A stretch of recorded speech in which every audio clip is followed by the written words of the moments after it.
about 100 years before, this was part of the Apache territory.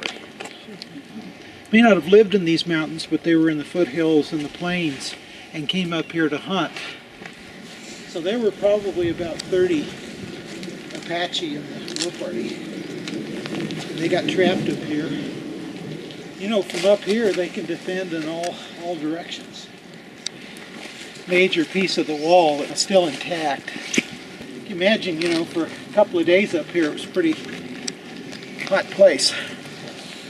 When the fight was over, the Arapaho sort of let them, you know, take off. They got their horses, they had to leave on foot.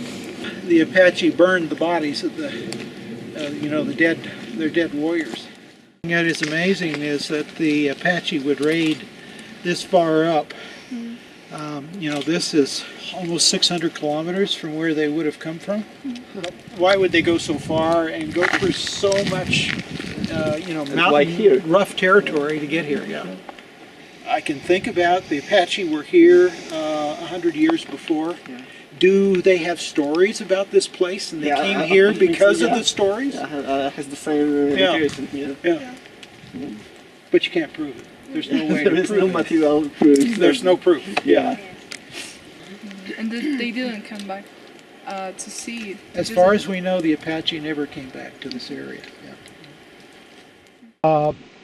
There are several battles between the Arapaho and other Indian tribes. There were no battles between European Americans and the Indians at the time, but they were all between different Indian groups. One thing to know is that the Arapaho weren't in this, they didn't live here very long.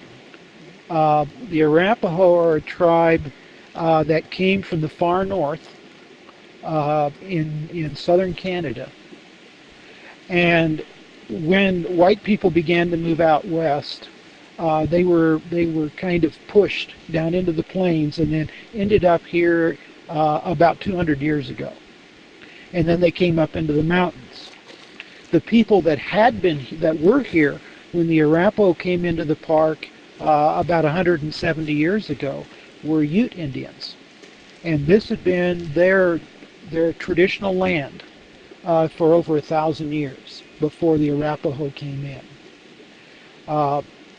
When the Colorado Mountain Club brought the Arapaho here,